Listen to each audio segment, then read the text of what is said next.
Samantha, are you able to admit people as if we get started here?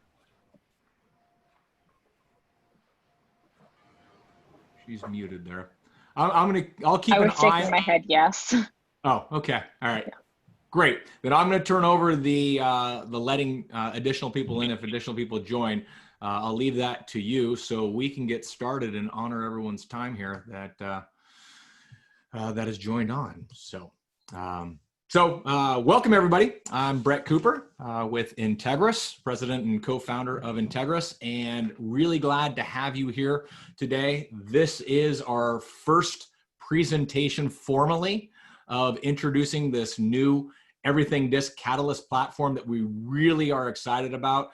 My hope is that by the end of the hour, you will agree that this does represent the future of emotional intelligence. We're going to give a little bit of an overview of some of the background, some of the why we think this is a valuable new tool, a valuable new platform, why we think it's going to be valuable for you. And then Evans is actually going to get us into the platform a little bit so you can see exactly how it works.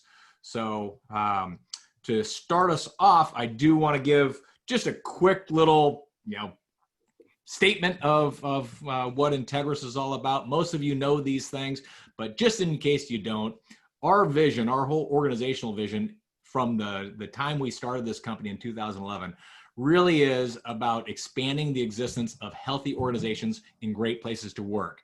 Many of you know that our background was in Lean Six Sigma, and we still do a lot of that operational consulting and the Lean Six Sigma consulting. Evans and I had a background of working together for 10 years doing that work before we started Integris. But we really found when we launched Integris, the idea was, we need to bring more teamwork into things, and we need to bring more leadership and emotional intelligence into things, all in service to this expanding the existence of healthy organizations and great places to work. Now, our goal, as it relates to all of you, our clients, is really to be the most innovative and value-adding partner that we can be. And that really goes across all three of these brands that we work with, the Everything DiSC, the 5 Behaviors Cohesive Team, and the Leadership Challenge. So today's goals or today's topics really are these three things. We're going to talk about the need to influence emotional intelligence, effective communication, and workforce connection, making the point that it's really as critical today as it really ever has been. We want to touch base on the fact that increasing DiSC EQ throughout the organization leads to higher levels of employee engagement and team performance.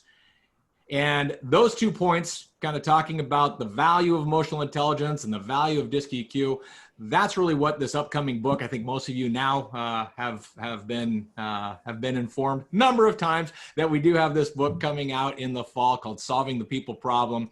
Evans and I have been working on this for the last, over a year, doing a lot of research and getting things together, and we're just at the final stages of it. So excited to have that come out.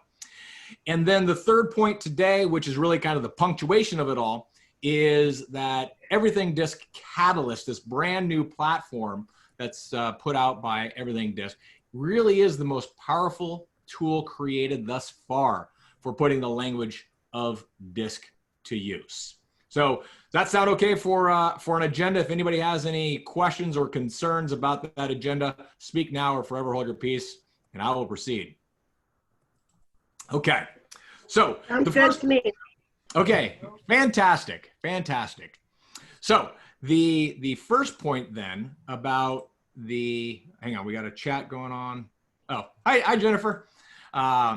Okay, so on the first point, influencing emotional intelligence, effective communication, and workforce connection is as critical today as it has ever been.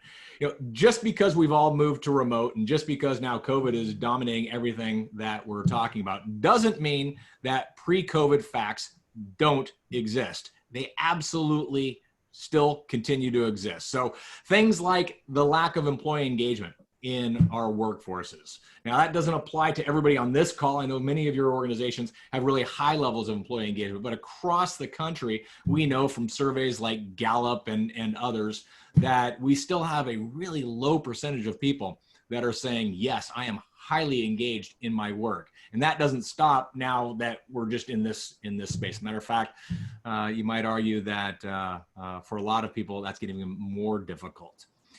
The cost of conflict. The cost of conflict is still absolutely there. Matter of fact, when we were putting together the book, we did a bunch of research and uncovered some very interesting statistics about conflict. I'm going to share with you now some of the findings that we came up with.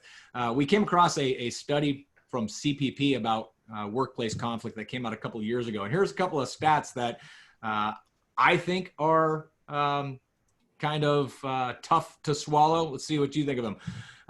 The study says that 27% of us, American workforce, have been involved in a workplace disagreement that led to personal insults or attacks. My guess is these days that number's gone up. 57% have left a conflict situation with negative feelings, things like demotivation, anger, and frustration.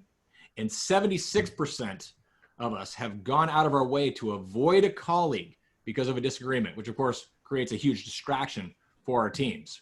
Now, those findings, they really kind of highlight the unproductive nature of conflict on the individual, on the personal employee level.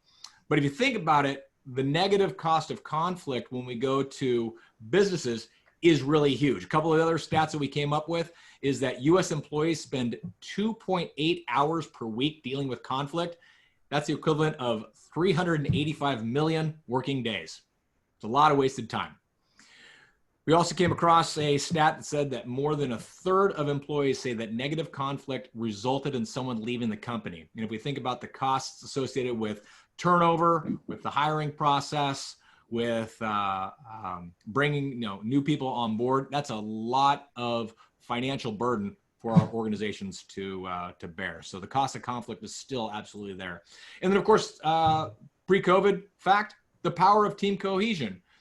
Many of you are using the 5 behaviors of cohesive team to try to build higher levels of trust so we can reduce that unhealthy conflict. We can get people committed and accountable for the decisions that we make. Those are all still very real goals for organizations. Now, new stressors have obviously arrived. First of all, we're alone, right? We are alone at work. We're alone after work. Gone is the day of happy hours, and gone is the day of meeting in the conference rooms for many of us. And that's putting a lot of stress on people, both individually and in their relationships. The flip side of this is also true, that we aren't alone, right? We got homeschooling. We have spouses and partners and teammates all working from home together. So we're on top of each other. So while on the one hand, we are alone, on the other hand, we're not alone. And finally, the last point that I'll make here at this point is this whole Zoom fatigue. Now, I won't hit this too hard right now because, of course, we're on Zoom, so I don't want to have anybody jump off because of Zoom fatigue. But let's face it, sitting in front of our screens every day for all of our conversations does get a little bit tiring. So hopefully those points really do underscore this need and this reality that we have to continue to be diligent on influencing emotional intelligence, effective communication, and that workplace connection. Now, the second point in our agenda here is that increasing DiSC EQ throughout the organization leads to higher levels of employee engagement and team performance. So the truth here, which you all know because you're all DiSC users, is that when people learn and apply DiSC, they communicate better and they work more effectively together. Now, we know that's true. That's good for the individual employees, right? There's less unproductive stress. There's less frustration, right? People just feel better when they're getting along better and being more productive. We know it's good for teams. We're getting more done, less wasted time. And as we know from the 5 behaviors of cohesive team, when teams are effective, we can also have more fun. So that's a great thing. It's good for the organization. We know from all of the research about employee engagement that higher levels of employee engagement, higher levels of team cohesion lead to things like more effectiveness, more efficiency, lower turnover, fewer errors, all of these things that are really good for organizations. So if we think about increasing DiSC emotional intelligence throughout the organization, of course, these are good things. And the really interesting thing for all of us is that this really puts our HR functions, our learning and development functions, our OD functions, all right at the heart of organizational success. One of the things we came across in writing the book was last year's LinkedIn Workplace Learning Report, which found that managers, executives, and trainers all ranked emotional intelligence skills as the highest priority for developing talent.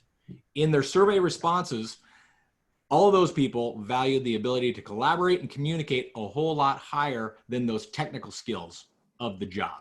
So we know, again, that this is right at the heart of what we need to be doing. Now, there's a phrase on here, or a term on here that might be new to you, which is that DiSC EQ. Now, of course, you know what DiSC is, you know what EQ is, but you might be wondering, okay, so DiSC EQ, what is that, Brett?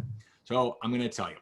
So we start with the Emotional Intelligence 2.0 model, right? Many of you are familiar with this book, Emotional Intelligence 2.0, which of course is the kind of follow-on to the seminal book by Goleman, which is just emotional intelligence. But in Emotional Intelligence 2.0, which I know many of your organizations are using to expand emotional intelligence in general at your organization, uses a pretty simple 2x2 kind of a model. Across the top, Emotional Intelligence 2.0 talks about what I see and what I do. And then along the side there, it talks about these two things at a personal level and at a social level. So when we were putting together the Solving the People Problem book, and we're thinking about, okay, what can we do as Integris to get out there and really influence change in the organization and live up to that vision that we have and that mission we have as an organization, we looked at this and we said, okay, what can we do? How might we use this? You know, we like to stand on the shoulders of giants, as they say. So we look at the what I see and what I do, and we look at that as, you know, that's about awareness and it's about application. And then we look at this personal and social, and we think, okay, that's about ourselves and that's about others. So if we take this and we look at this as our DiSC EQ framework, here's how it goes. If we look at self-awareness, the idea is you need to be aware of your own DiSC style. And if you can get really aware of your own DiSC style, well, then you have the ability to apply it and choose your actions very wisely. Now that's great for decision making and kind of monitoring your own emotions and getting prepared when you're going to go into a meeting and all those kinds of things. It's you know, all the parts of everything DiSC that talk about your own style and knowing your own tendencies and knowing your own preferences. Now the second level of that with others, if we match the awareness of others, it's really about knowing the styles of other people. Right? And knowing that, hey, everybody's not like you. People think about things in different ways. People have different priorities. Because when you're aware of that, everyone on this call knows that that gives us the opportunity to then to adapt our behavior for the mutual benefit for all. It's just like in Emotional Intelligence 2.0, where they talk about relationship management. This really is adapting our behavior so that we can better manage our relationships and ultimately be more effective in the workplace. So that's the DiSC EQ model. Does anybody have any questions about that? I know for many people, that's probably the first time you've seen that framework. If you have any questions, feel free to use that chat or just speak up. I'll pause for just a moment, take a drink of water. Okay, great. So then that brings me to this point that it seems to me that really all of us, if we look at our goals, this is what we're trying to drive throughout our organizations, to get people to that higher level of emotional intelligence, understanding who they are and understanding who each other is. So that brings us to the third point here of today, which is really that this Everything DiSC Catalyst platform, it's the most powerful tool created thus far for putting the language of DiSC to work. Now, I wanted to share something. When we were looking at the book and putting that together, we did a lot of research on this. You know, does language matter? And we came up with some studies that show real clearly language does matter a lot. In fact, we believe that the need for taking kind of DiSC and overlaying it with emotional intelligence and creating a language for emotional intelligence really can't be underestimated. We found in our research that linguists have recognized that languages we speak influence how we think and what we think about. We came across a bunch of studies that showed when we don't have the words to describe some kind of a phenomenon or some kind of reality, that it's difficult for us to sometimes even see that. And we came across one study that was really interesting about colors. Now, researchers have found that people who speak languages with more words for different colors, they can actually see more colors. So, for instance, if you're bilingual in English in Greece, chances are you can see more shades of blue because the Greek language has more words around the word, around the color of blue. So when they do studies and they show different shades, the Greek speakers actually see more colors. That connects with another research study that we found in the Journal of Experimental Psychology that concluded that by learning a new language, you suddenly become attuned to perceptions that you weren't aware of before.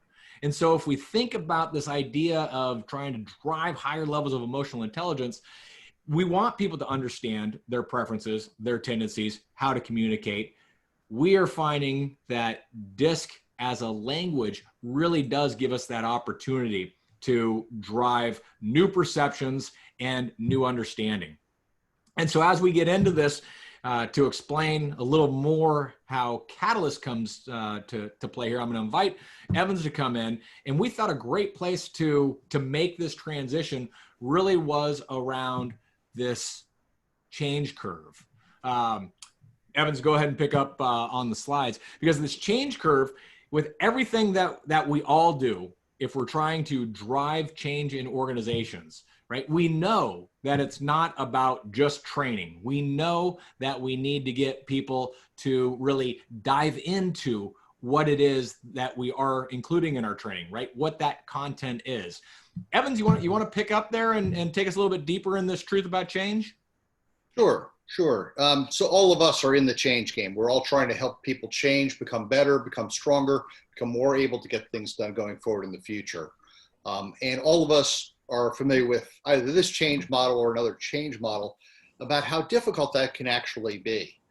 And one of the things that I think we are all aware of in the learning and development area is that sustained organizational change doesn't happen just with a workshop, right? A workshop's great for sharing some ideas, for getting some out, for maybe even help people understand, but it's about that ongoing behavior change that actually is going to drive performance for our organizations. So if we want to think about this, because we've all been using DiSC, if you think about this in terms of the DiSC workshop and how we've been doing this in the past, here's the tools that we've actually had available to us.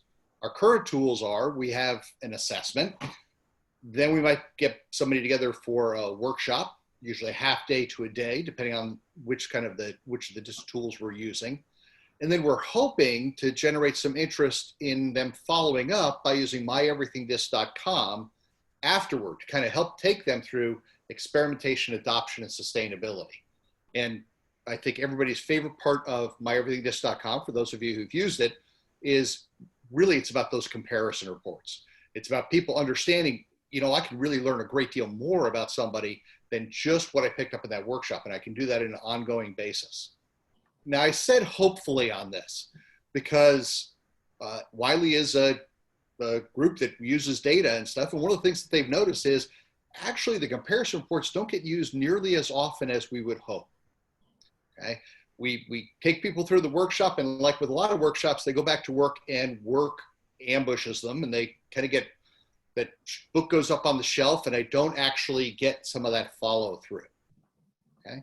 So I think all of us have kind of wrestled with this, and some organizations do a much better job of getting more of that adoption to follow through a little bit more. But this is a challenge that all of us face. So I want to share how this is getting restructured and done in a different way that I think will help us push this real substantive change much further in our organizations. And that is with using what we are calling Catalyst. Okay.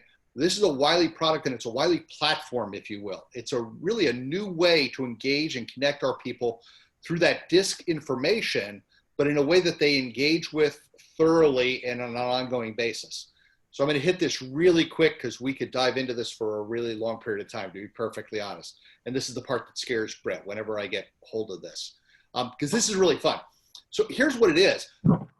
It's both self-paced and ongoing learning. So you want to break that, that idea that DiSC is a workshop.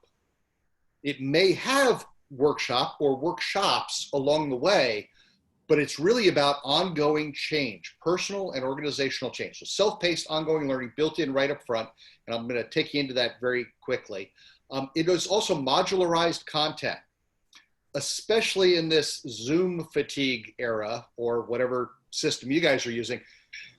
This is built actually to be done in smaller modules, 20 minutes to an hour and a half, kind of deep dived around a specific part of this workplace, for example. Rather than saying we're going to get people together for a half a day and have them all sit on computer screens, it's a couple activities. And we're able to do that because they're already familiar with a lot of the content. Okay. It's an assessment. The assessment is built actually a little bit differently. So where people used to come and take either a workplace assessment or a management assessment or productive conflict or agile EQ, this is a one assessment that asks the questions for all. It asks the base DiSC questions. It asks the questions that go to workplace and figuring out the priorities. It asks the questions around mindsets and agile EQ. It asks the questions around productive conflict. It also asks the questions about management. And as soon as people take that assessment, they're going to get a report, a workplace report at this point, that will take them into their data and let them start going through that data. The facilitation materials are built, as I said, modularly, if that's a word, but also they're built for the virtual environment. So the facilitation materials are released this month, and they are for virtual facilitation with either a very simple or a more complex platform that you're using for your virtual facilitation. Think if you're using Zoom, it's a more complex. We can use polls, we can do breakout rooms, we can do all kinds of fun things. If you're in an organization that is using Skype, and we do have one or two who is using Skype for their virtual sessions, you're kind of limited in what you can do. So they've set up two sets of facilitation, depending on which kind of software is supporting your ability to do that training. Okay, so those are all coming out. And the basic model looks like this. So this is going to be really simple, and then I'm going to take you into the model itself just for fun. It starts with the assessment. And as I said, the assessment covers multiple different modules of DiSC, if you will, or multiple different tools of DiSC in the historic way of looking at this. After that assessment, it takes you to the platform, and we're going to dive into that in just a minute. And the platform is turned on immediately. You finish your assessment, submit it, and you have access to your data. So it's not about, we're going to be printing out a bunch of reports and handing them out for people to get their first glance when we're asking them to react and have feedback. You have access to it immediately and start working through that. With the platform are experiences. It could be that I'm going to get people together to do one of these virtual training sessions. It could be that I say, hey, you know what, at your next team meeting, everybody just took this. Go in, look at people and compare yourselves, walk through the comparison report type of information. So multiple different experiences we could tie to this. And then the last is that it's ongoing interaction. So with the ability to have that platform available, I'm not limited to what can I do with a workshop. This is now a tool that I have for everything that I do in my career. For everything that I'm doing going forward, I have access to these resources to be able to take a look and walk through these. So if it'd be okay with you, I'm going to hop out of the PowerPoint for a minute because we've all seen enough PowerPoint. And I'm going to actually hop over to the platform for just a minute and just show you a couple of things in there, if that's okay. That was a rhetorical question. I'm doing that anyway. Okay. So I'm taking you, and hopefully now you all are seeing my screen here, which is my actual profile. And I'm going to go in here and I'm just going to plug in a couple of things here. You can actually wander through this for a while because there's a bunch of information here. So I'm going to go to my DiSC style. which many of you actually already know because some of you have had to put up with me in classes in the past. And I am actually an SI. Okay, so it tells me a little bit about my style, shows me where I fit in that kind of that circumplex model, gives me the definitions right up front. And again, this is available as soon as I've taken my assessment. It takes me to my map. It gives me my shading. It takes me to the story of the SI, what I'm like. It goes into a lot of detail there. It goes to a couple of things to remember. If you remember those kind of 5 keys we always see at the beginning of the report, they've taken that down to 2 because they found nobody remembers the 5. So they've said, here's what we want you to remember. You're all a mix of all styles, and all styles are equally valuable.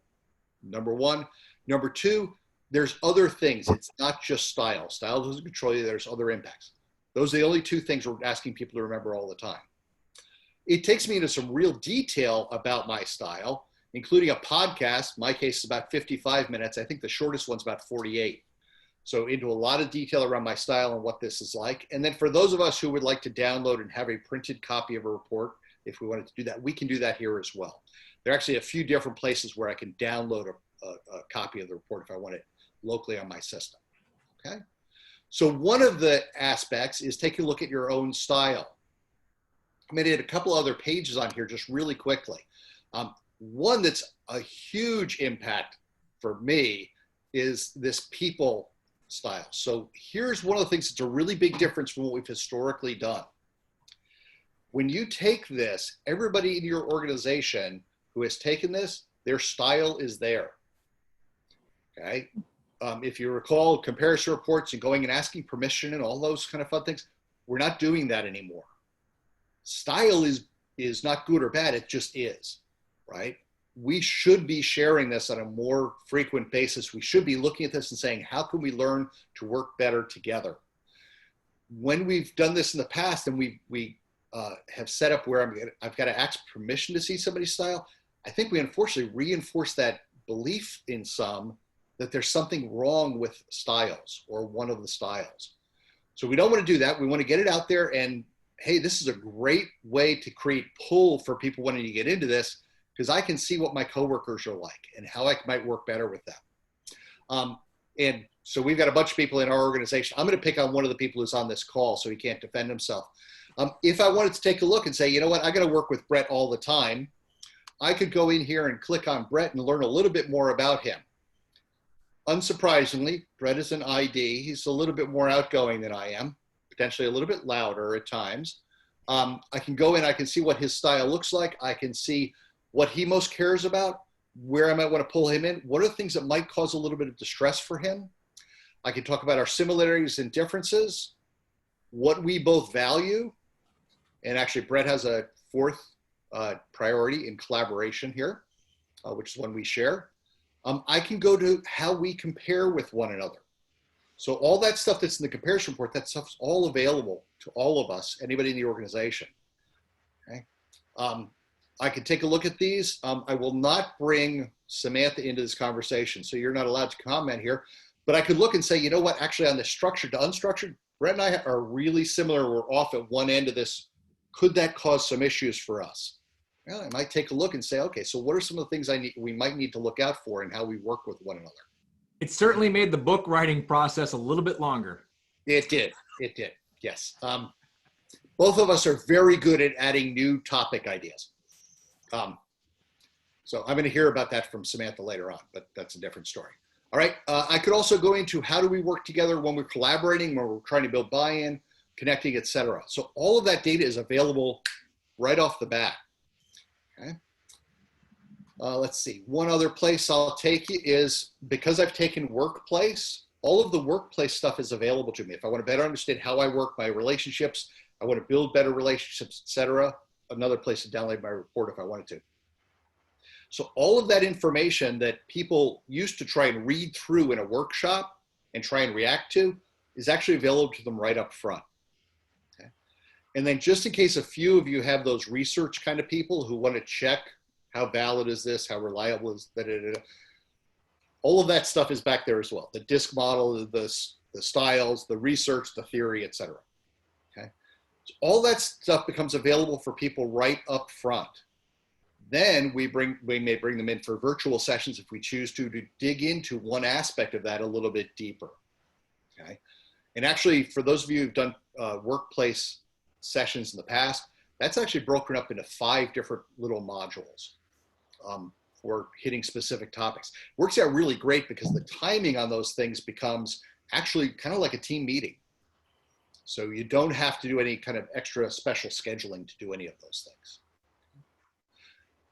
That's like the ultimate cliff notes I can do on this, Brett, because you could get into this in a lot more detail, but hopefully that gives you an idea of everything that's actually readily available to you as soon as somebody has taken an assessment. Okay. Now, right now, this is on workplace. You've been asked and answered the questions around productive conflict, Agile EQ, and DiSC management. Those will be future modules that are getting added in here on Catalyst. Okay. So you'll be able to open those when those are available, but they're not in Catalyst right now. Catalyst right now is Workplace because that's the broadest product. It was the first one they could get out to. And originally, I believe this was slated for very late this year. COVID, they wanted to try and create something that could help people now while we're moving to this virtual world. Okay. So I'm going to hop back into the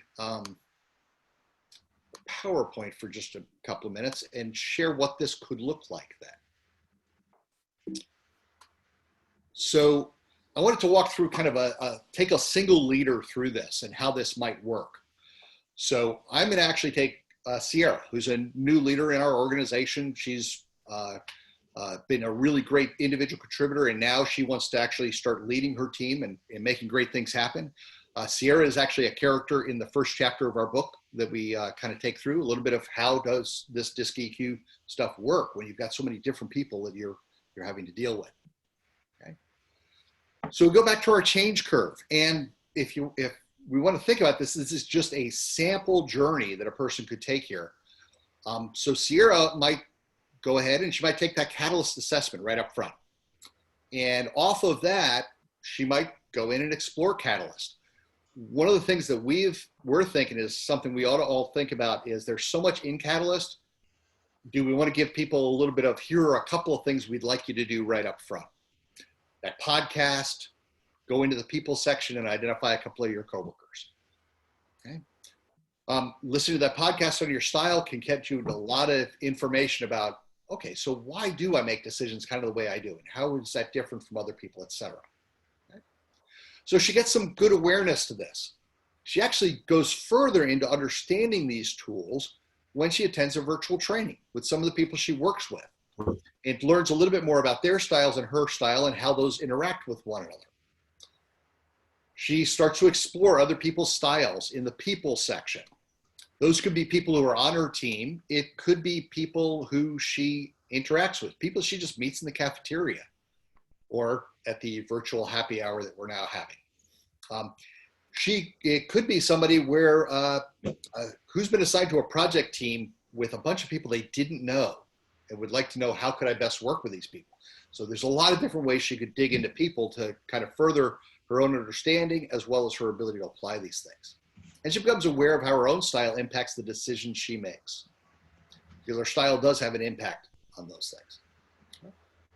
Then she starts to experiment with actually using it. It's about communicating across styles on projects she's working on. It's about thinking about how to set up conversations with people who maybe those haven't always gone well in the past.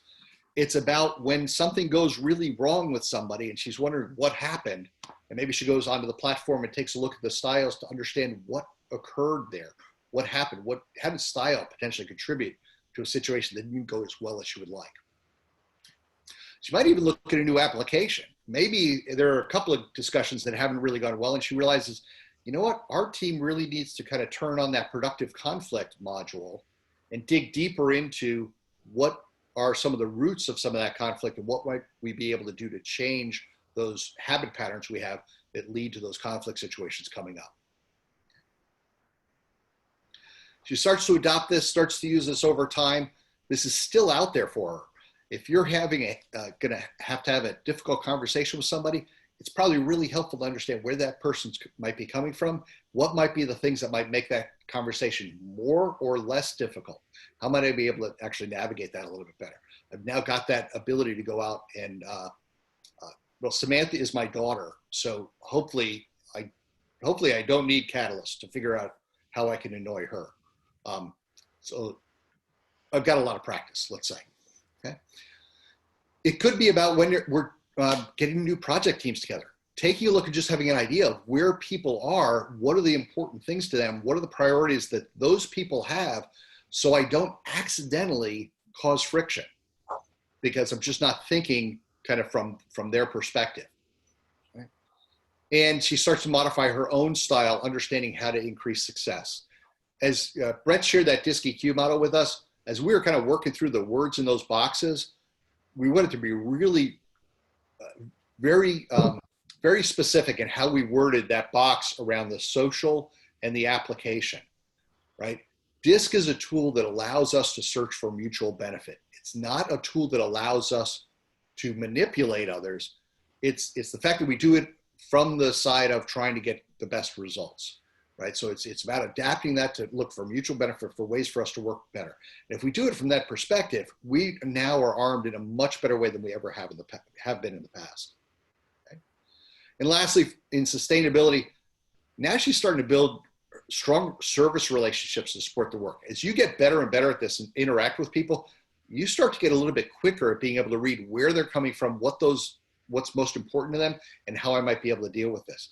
Think like almost sales or customer service. Those identification and being able to modify my behavior happen more quickly than when I'm first trying to learn and get comfortable with how these models work.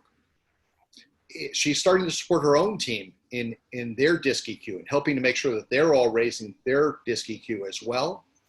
And she starts to apply that in how she's building skills across teams, thinking about how can I structure a team, how can I build a team together that will make sure that some of those different mindsets we talk about in Agile EQ actually are present at the table, so that we're actually thinking about issues from a more rounded perspective. Okay? So there's just a whole lot of things that are now available to us that really haven't been historically by using this new Catalyst platform. Now, while it's really cool that we can help individuals grow, and individuals have a bunch of tools, in general, we're here to actually help organizational change happen. So those more tools that people have and the more that individuals can step forward, the more we can actually start to tie that into how's the organization changing as well. So if I think about this, I tend to think about this from a tools perspective. And that's part learning development background, part continuous improvement background. Do we have the right tools to actually be able to carry this out? And I think Catalyst sets us up in a much better way to be able to carry out that organizational change, in that some of the tools that we have now we still have that common language that doesn't go away. That common language around DiSC. Anybody who's already been through this, we can bring along. We're not changing that language. We're just giving them better tools to make that language exist in their lives, not in a report that I went through in a workshop. Okay?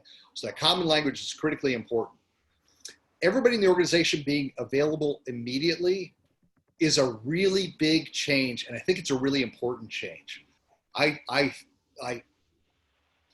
People who engage with comparison reports get a lot more out of DiSC than those who do not. We're enabling people to actually do that from the get-go. And I think there's a great pull that creates for learning and development, in that if I take a Catalyst assessment, I now have access to understand other people in the organization in a better way than I ever did in the past. So it's a really big impact there. The space learning opportunities, I think, are critically important. When this is kind of built out through, there will be 10 or 12 modules that we could get people together at a team meeting to go over one aspect of this in a little bit more depth, to take people into how they change some of their scripting about things that have caused conflict for people on the team, for example.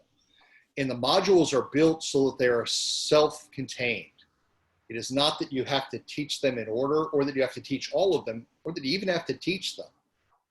Is there a module that would help somebody move forward, or a group move forward? And that's the module that you would teach.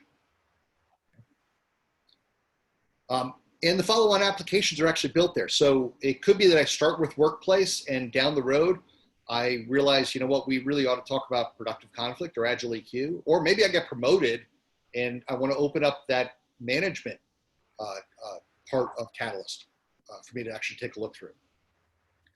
The other pieces are not in place yet, but they are in development. They're starting to work on those as well. Okay. One of the other things that, so it's both multiple applications as well as following them on later. The multiple applications comes in down the road. The plan is that if the first time I go to take a DiSC assessment, it's a DiSC management, it would also be DiSC management, it would be on Catalyst, and I would have that same kind of access built up. I would just have some different information. Rather than workplace, I would have management information available to me. But my overall DiSC role would be there so that I could interact with other people in the organization in that way as well. Okay. And then this is from us, because this is something that we have found has been really impactful. We are blending kind of that DiSC EQ message into our other training. If you've got Catalyst available to you and you've got people who actually are kind of familiar with this language, when we do a leadership challenge course, we actually tie in how do the styles work in there, right? Leadership challenges, here are the 30 things that we know if you do these more frequently, you're going to be a better leader. You're going to get better results. Those are the what. There's also a how, because we will all do those things a little bit differently based upon our style and the style of the people that we're working with and leading. So how do we kind of keep that alive? And their style is going to play in the vast majority of training that I'm doing of any kind of a soft skill. So how do I keep kind of letting people realize, boy, I can go back to that tool. There's more I can take out of there. There's more I can learn. There's more I can develop that and make that part of how I work on an ongoing basis. So that's one of the things we've been doing. And we are using it in leadership, in teamwork courses. We use it in continuous improvement. When we're getting continuous improvement teams together, we actually bring up the whole DiSC idea and how we communicate. So a lot of different places we can do this. And the more that becomes just, it's a common language around how do we work together in different situations, the more that starts to become just a way in which we work, a tool that helps us be more successful working together, rather than a workshop a lot of us went through at some point. Okay.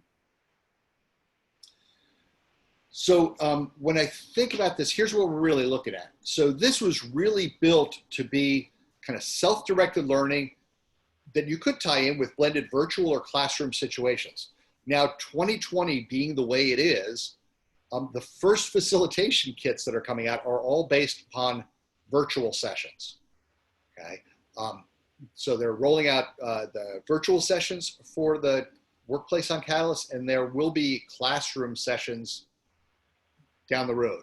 That's not the highest priority for getting out right now, because I don't know when we're going back to those, if we are, okay? So we thought one of the things that we thought would be really helpful is to actually answer a couple of questions that we knew we would get, and they may be some of that little collection of the chat already. The first is price. How many of you are a little sensitive to price this year? Okay, all of us are, probably even more than we normally would be. So here's the good news right up front. The pricing is the exact same as workplace. So Catalyst, even though it gives you additional functionality and so forth, there is no increased pricing for doing a workplace assessment or a workplace on Catalyst assessment, okay? Same price, which is one nice thing. It is also still eligible for Access credit, okay? For those of you who are Access clients of ours, still available for that rebate credit. For people who have already taken workplace, during the pilot period, if you wanted to move a workplace person over to workplace on Catalyst, they would have to answer some additional questions, but it's no cost to you, okay? We're running the pilot a little bit differently this time. They're calling this a pilot, though this is not a pilot, are we going to do this? We're moving in this direction already. The pilot is just, they want to make sure that they're getting feedback from people. So the earlier you have some early adopters who can actually play with it, the better chance, if you see things you would like to add as functionality or things you would like to do a little bit differently, the better chance we have to get your voice heard for making any of that stuff happen.